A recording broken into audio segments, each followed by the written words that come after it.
Guys, good day and welcome back ulit dito sa ating channel na House Doctor Tutorial. Ayun. Papunta tayo ngayon ng Taguig. Ayun.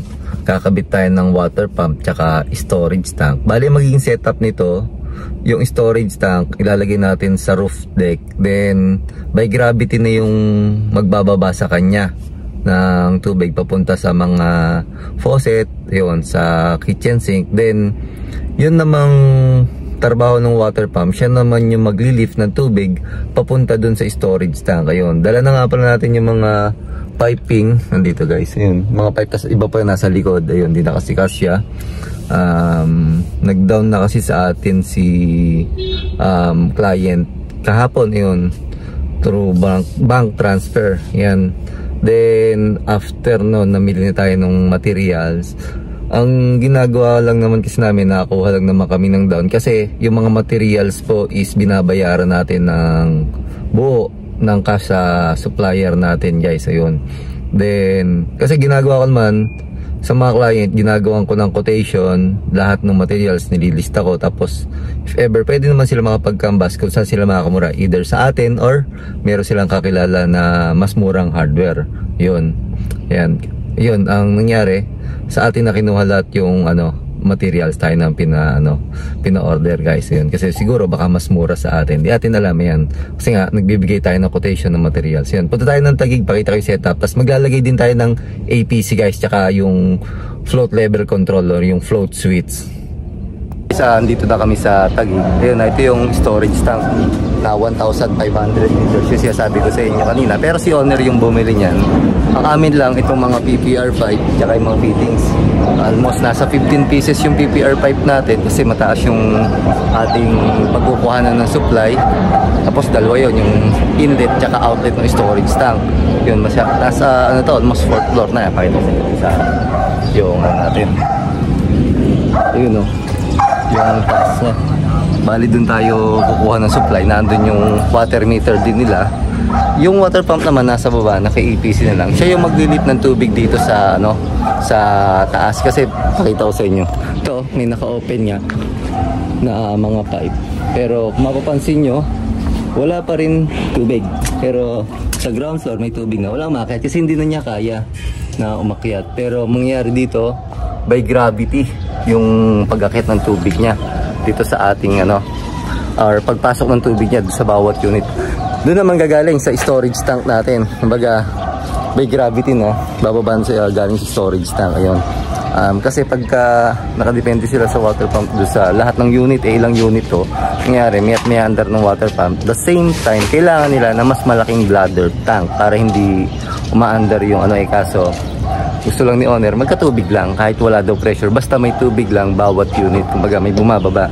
Kaya ito na rin yung setup na naisuggest ko sa kanya, kumbaga by gravity na lang yung bagsak ng tubig galing dito kay storage tank. Yun.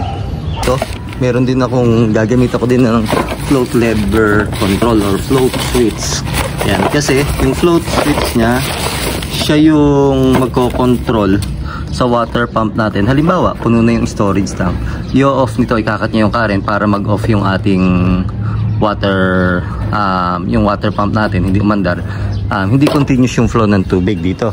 Tapos siya din yung magbubuhay kay water pump. Let's say nabawasan na yung tubig natin dito kay storage tank, bumaba na yung level niya, si float switch din yung responsable para mabuhay yung water pump natin nang sa ganun makapag-fill ulit ng tubig dito sa storage tank natin. Nabuo ko na yung linya niya. Ayun yun, magsusupply sa kanya. Gagawin namin kaklamp na lang kasi dito siya bababa. Yan. Tapos dito rin ito naman yung supply papunta sa loob ng bahay. Yan. Ito, naglagila ako ng check valve kasi although hindi nakakit yung tubig dito, mamot mo, in the future lumakas naman yung tubig galing kay Maynila, pwede mag backflow, umawas tong storage tank kasi dito dadaan yung tubig. Yan, kasi lagi naman to naka-open. Yun, kaya naglagay tayong check valve.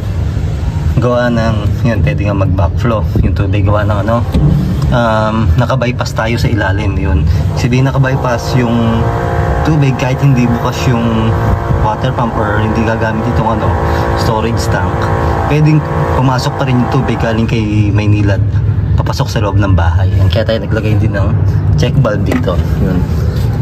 Then, nagkakabit nga pala tayo dito. Yun, yung APC. Dun sa water pump sa baba. Yun, yung APC natin. Lalagyan natin siya ng APC. Nang sa ganun, kung walang tubig na dumadaan kay water pump, hindi siya masunog. Kasi ito yung magdidetect kung halimbawa walang tubig. Yun, ikakat niya yung current. Nang sa ganun, hindi continuous yung under ni water pump. Hindi masunog si water pump. Yun. Kanya pala yung float level switch. Yun. Yan. Wiring na lang ilalagay ko. Ilalagay akong wiring mula dyan pababa.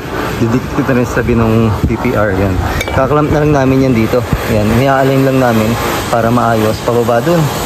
Yun. Diretso din doon. Didikit namin dyan yung linyang PVC para dito kay float switch. Hanggang doon sa water pump. Mamaya pakita ko sa inyo yung pwesto ng water pump. Yung sa baba. Ayan. So, naglagay tayo ng APC. Ito yung water pump natin. Bali ito, papuntahin doon sa storage tank. Ayan. Kasi ito yung galing naman or galing na kay storage tank pababa. Diretso siya doon sa sa supply papasok doon sa mga bahay. Ayan. So yan. Dito tayo naglagay dito ng check valve kasi ito may built-in check valve yan. Ayan. Kaya hindi magba-backflow yung tubig galing dito. Ayan. Tapos ang ko-control naman dito is yung flow, yung level switch.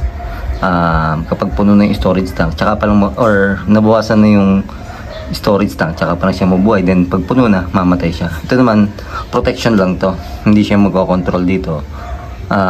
Although may settings dito na pag na-reach na niya 40 PSI, mag-i-stop si water pump. Kaya naglagay din pala ako sa taas ng ng float valve. Ayun. Ito, protection niya kay motor kung walang tubig na mahigop. Yun, mag-i-stop yung motor natin kasi para hindi masunog yung motor natin. Yun. Pakita ko dito sa taas. Pakita ko siya, sabi ko sa inyo na float valve.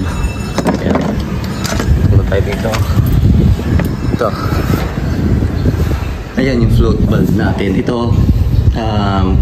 although magko-control sa kanya is yung yung float switch. Ito yun. Makita nyo, mataas yung floater niya kumpara doon sa dun sa ginagawa natin na protection kay pump.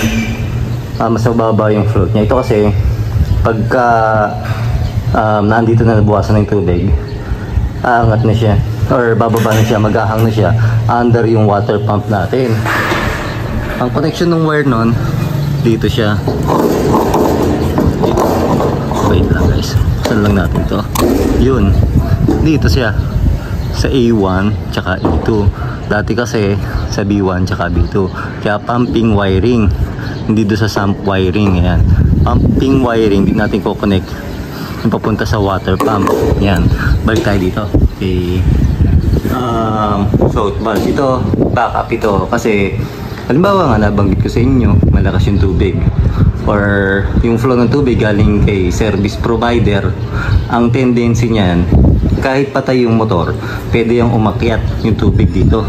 Yan, kaya tayo naglagay doon sa baba, diba, ng check valve kasi nga in case na lumakas yung tubig, pwede umakyat dito, doon naman lumabas yung tubig. Ito naman, purpose nito, kahit mag-continuous yung flow ng tubig, siya yung mag-shutdown kasi nga may time na pag malakas ang tubig, kahit patay ang motor, continuous yun yung flow ng tubig. Malaki yung posibilidad na mag-overflow tong storage tank natin. Kaya yan, inilagyan ko din ito for backup guys. Yun guys, pinilag ko muna doon sa baba yung water pump para ma-check namin full natin siya. Pero yun, hindi naman dito sa baba.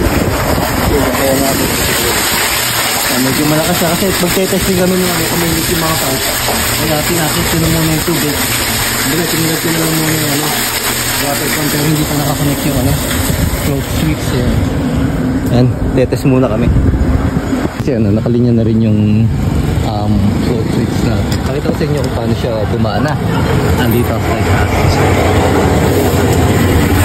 Ayun, nagsisil na siya. Ngayon, malapit na siya lumutang. Pag ito umangat na, yun o, kita nyo, namatay. Pero syempre, pababaw lang. Basta pag umangat na yan, mamatay na kusa yung motor. hindi na mag-fill yung storage tank. Pakita ko naman sa inyo sa baba yung sinagit natin ng APC.